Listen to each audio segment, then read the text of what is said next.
Ayun po ang trabaho ng SEC. I-manage yung investor sa pinasok nilang pera at yung future value ng pera nila. Kaya hindi kayo maimbesan kung sole proprietor mga po kayo. So, sa gaya ng tanong ni Kasosyo Elmi, ano yung next step? Ang pinaka-next step, formally, kung may investor kasi kung wala investor, kaya sabi ko, pag nagsimula kayo ng walang pera, walang ganyan-ganyan. Wala naman kayo pinaghati yung pera Walang kaso sa batas ng mundo. Wala kayo pinaghati yung pera Pero once na may pera na pinaghatian, kailangan na po isubmit yan sa gobyerno. Kasi bawal po kumuha ng investment, bawal yun. Bawal kumuha ng investment. Ako, mahingi ako sa inyo ng investment. Mga kasosyo, may gagawin tayo. Mag-invest kayo sa akin. Tapos wala akong papeles na pwede akong tumanggap ng investment. Makukulong ako. Bawal po yun. Maski kayo, wag nyo gagawin yun ha. Kaya pinapa-corporate ko kayo kasi lahat ng positivity nasa korporasyon po mga kasosyo. Wag nyo tipirin. Pero syempre, takes time Takes time sa level 1, sa level 2. Ano lang po, nampe-pressure lang ako para galingan nyo, para mapunta kayo sa level sa corporate. Hindi, pero wag kayong ma-pressure, dapat corporate, ganun. Kung mapapansin nyo mga kasosyo, pinaulit-ulit ko kung ano yung advice sa level 1 sa advice sa level 2 kasi mamaya magkapalitan May stress kayo, dapat corporate.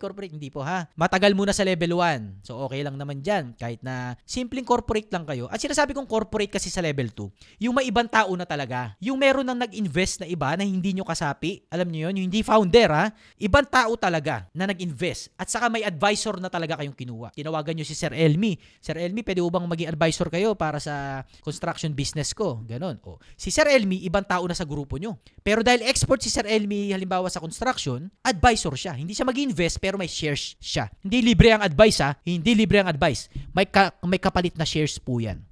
So, Sir Elmi, nasagot po ba yung first step? Okay naman, okay. Tama. Ang next na sagot ko, walang mag-i-invest sa inyo nang wala kayong plano. Sa level 2 may plano na. 'Di ba sa level 1 sabi ko walang plano, tira ng tira. Sa level 2 po may plano na.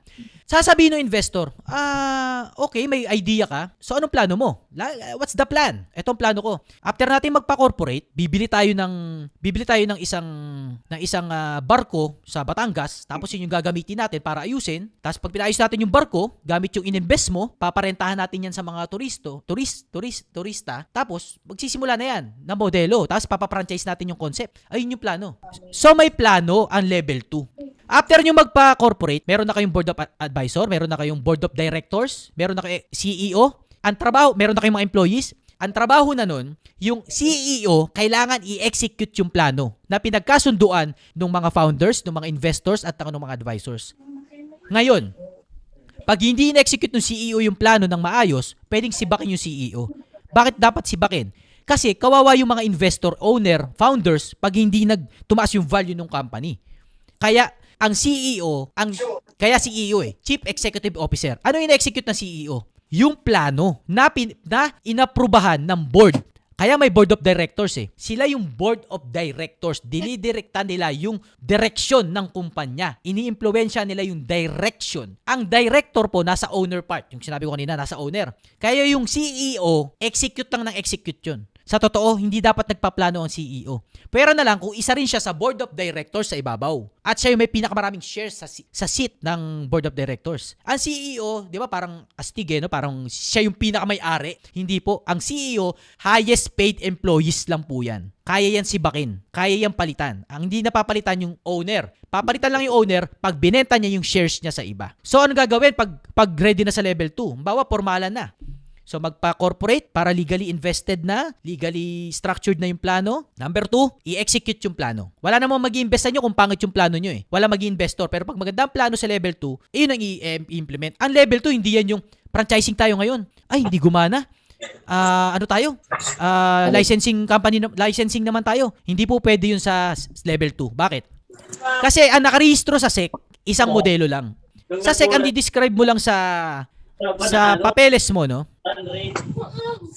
Ang di-discuss mo sa papeles mo, franchising company ka lang. Halimbawa, ganun. O kaya, ano ka lang, manpower agency ka. Kaya, ang level 2, walang baguhan ng strategy. Gawin mo yan hanggang matapos ka. Pero pwede rin naman, no? Pero mag-a-amend pa kayo sa SEC. Itong hassle doon, no? Ang SEC tumutulong sa inyo mag-focus. Kasi kapag ang negosyo mo nagbebenta ng mga pagkain, tapos lumipat ka sa business na nagbebenta ka na ng, sabihin na natin ng lupa, gano'n, no? Bigla ka nagbebenta ng lupa. Bawal yun sa SEC. Kasi yung primary purpose mo saka yung secondary purpose mo, wala naman doon, bawal. Kaya ang SEC tumutulong din sa pag-focus yan eh. Pag-focus. Ang business model po, basta tutukan mo, gagana. Yun ang business model. Pero kailangan mo lang mamili muna ng isa ha. Tapos nanganganak ang business model. Pwedeng franchising ka muna, tapos magiging software ka, dadagdag, pero bagong corporate na, parang gagawa na kayo ng ibukod mo technique. So maraming mahiwagang pwedeng mangyari sa korporasyon. Ang isang prinsipyo lang doon, no? Huwag mo isipin na sayo ang lahat. Mas marami kang magagawa kung ang utak mo maraming pwedeng sumali. Yun ang mundo ng korporasyon. Ang kailangan mo lang, manindigan sa dapat gawin. Ano ba dapat gawin? Ito dapat gawin. Gumawa tayo ng app. Gumawa tayo ng app. Yan ang dapat gawin. Hindi. Gawa tayong app, tapos gawa rin tayo ng training center. Malabo eh. Talo sa resources. Pag nag-decision ang board of directors at ang CEO, no, yung mga leader, kailangan panindigan. Gumana o hindi, stick sa plan. Pero syempre, it takes wisdom para sabihin na hindi gumagana yung plano. Pivot tayo. Baguhin natin. Pero hindi to yung katulad ng level 1 na ngayong araw na to binebenta mo pichi-pichi. Tapos bukas benta mo halo-halo. Hindi po ganoon ang level 2. Sa level 1 napaka-dynamic. Lahat pwede mong gawin. Lahat. Sa'yo yan eh. Tira ng tira. Ganun. Sa level 2 hindi na. Structured na kayo eh. Pinapandar nyo na ng pera. Pinapandar nyo na. Pwede na kayo mag-hire ng employees. Ba't mag-hire ng employees? Pwede naman kayo. Hindi pwede. Bakit? Kasi kung titignan nyo, no, lahat ng malupit na entrepreneur, pininiwalaan ko, may level 1 business yan na yun yung parang lumalabas na bread and butter nila at saka mismong organization nila. Maski naman si Elon Musk, mga kasosyo, hindi po sa kanya ang Tesla. Nag-invest lang yan sa Tesla. Binayout na lang nila si Eberhard. Eberhard ba may-ari nung Tesla kotse? Tesla? Evergreen yata yun. Hindi po si Elon Musk ang founder ng Tesla. May pera na si Elon Musk galing sa pera niya sa PayPal. Kumita na siya sa PayPal eh. Ngayon may pera siya. So nag-invest siya sa mga bagong companies. Isa doon yung Tesla. Gumagawa ng electric cars. Ang founder talaga ng Tesla cars, si Eberhard. Eberhard ba o Evergreen? Basta yung nalaos na rin eh. Nalaos. So nag-invest siya doon at early age. Nag-away din sila ni Elon Musk sa kanyang Eberhard. Hindi sila rin magkasundo, no? Binayout niya si Evergreen o Eberhard. Tanggal na yung founder. So ngayon, sino ng founder ng Tesla? Wala tayong ibang kilala, si Elon Musk lang. Pero hindi talaga si Elon Musk ang founder ng Tesla. Natuto lang siya mag-invest sa iba. At corporated na yun ha. Yun ang kasaysayan ng level 2 mga kasosyo. Halimbawa naman, first business nyo pa lang.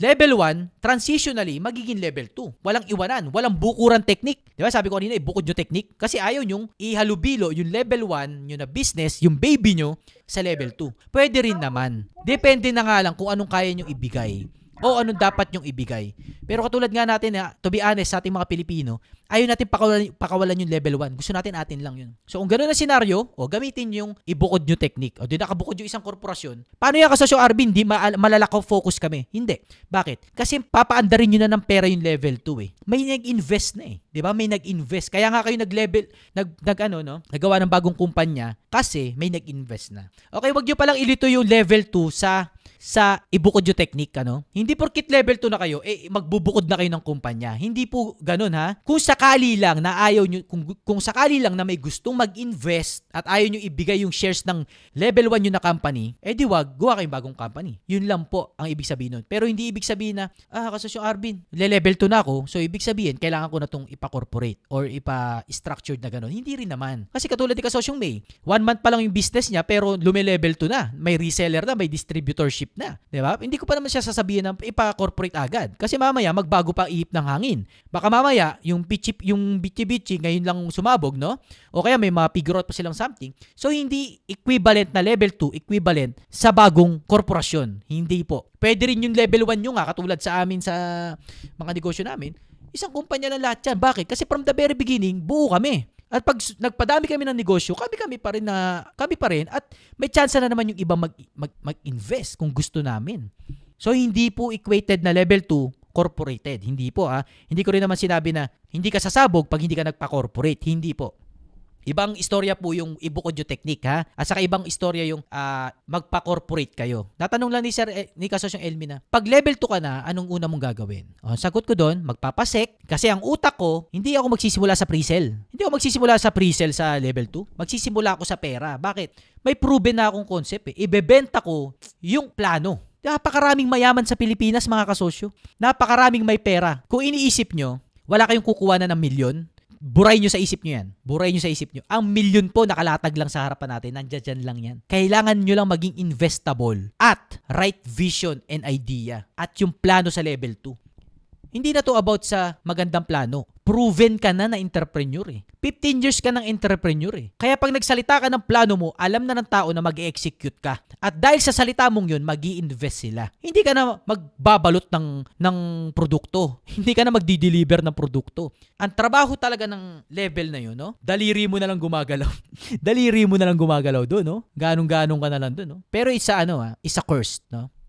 Hindi porkit planning ka na lang, no? Isip-isip ka na lang. Hindi rin ganun ka. Sabihin nyo, ang sarap naman ng trabaho na yun. Isip-isip ka lang, plano ka lang ng plano. Kala nyo madali mag-isip? Hindi po madali mag-strategy. Kasi pag nag-strategy ka ng mali, yari ka sa board.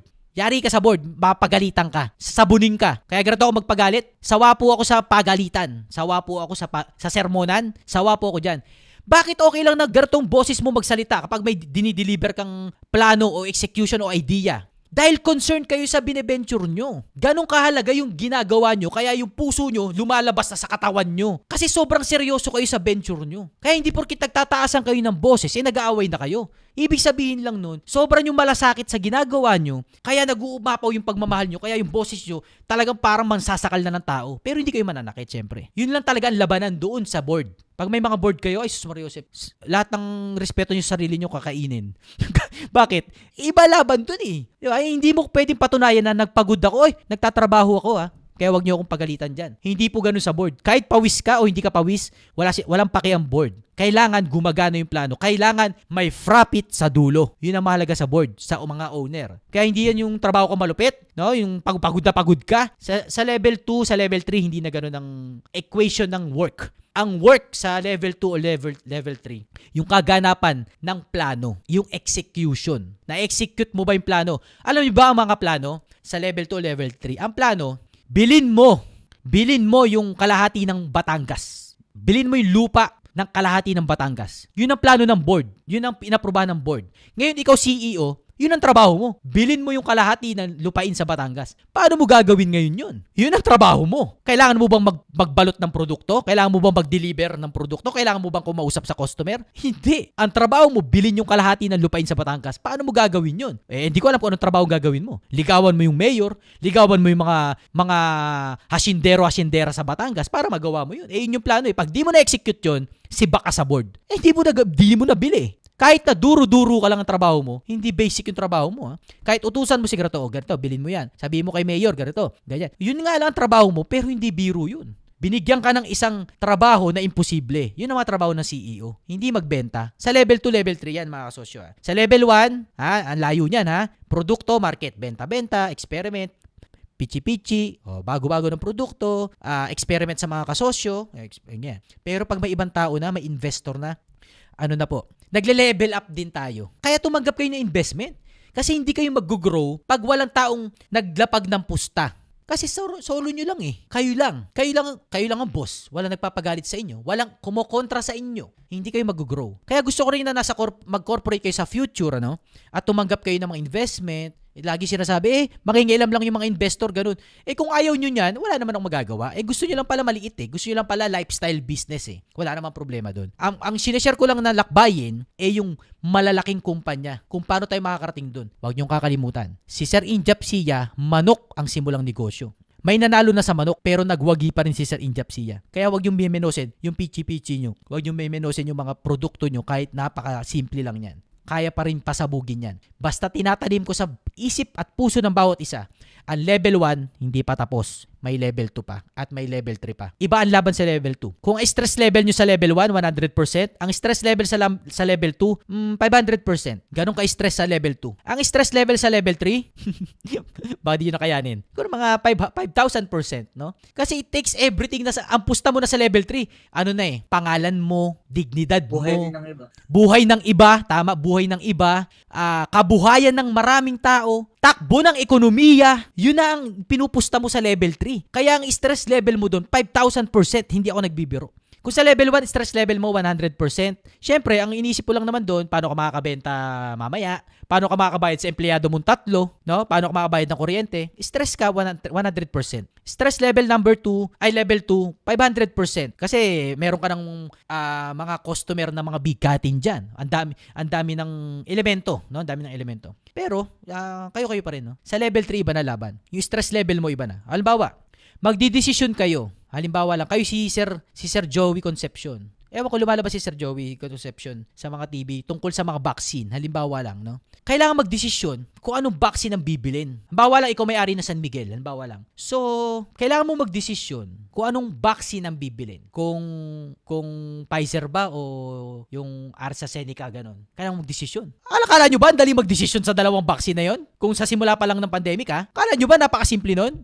Kung yung Pfizer, magiging zombie ka pag yun na natusok sa mga empleyado mo. Tapos hindi pala, yung AstraZeneca pala, magiging zombie ka pag yun natusok sa mga empleyado mo. Kala nyo ba ganun kadaling magdesisyon? Mamili sa Pfizer o AstraZeneca? Hindi po ganun kadaling magdesisyon kung maraming buhay ang maapektuhan.